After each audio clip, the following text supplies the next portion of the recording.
Šport, to je nekaj najlepšega v življenju. Ko ga človek začuti, ko se mu posveti, ga nekako popelje v lepši svet, kajti šport nam daje zdravje, nam daje zdrav duh v zdravem telesu in tako se počutimo boljše, samozavestnejše in živimo lepše. Nekako sem se že od malih nog ukvarjal s športom, vendar življenje je zelo nepredvidljivo. Tako se je tudi meni zgodila ta prometna nesreča, v kateri sem si poškodoval vratna vretenca, postal sem paraplegik. Hitro sem spoznal, da brez športa ne bo lepega življenja, zato sem začel delati, garati, ustvarjati, se dograjevati in uspehi so sami prišli, prinesli so mi lepše življenje in sedaj sem srečen, ko se ukvarjam s športom in uživam v najboljših rezultatih. To leto je bilo zelo težko, nepredvidljivo, kajti ljudje, ki smo bili navajeni nekega tempa v življenju, smo dejansko vse na nek način morali opustiti, kajti ta virus je svet postavil na glavo.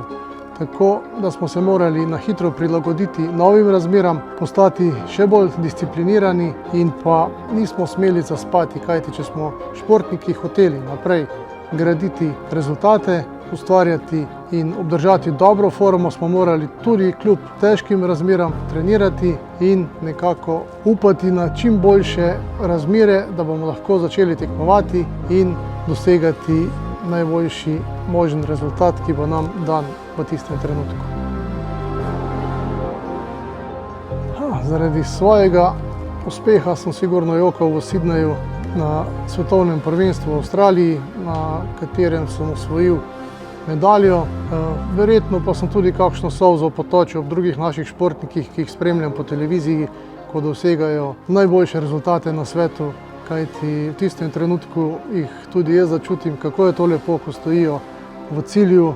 in se smejijo ob svojim zmagam in pa dosežkih, ki jih dosegajo.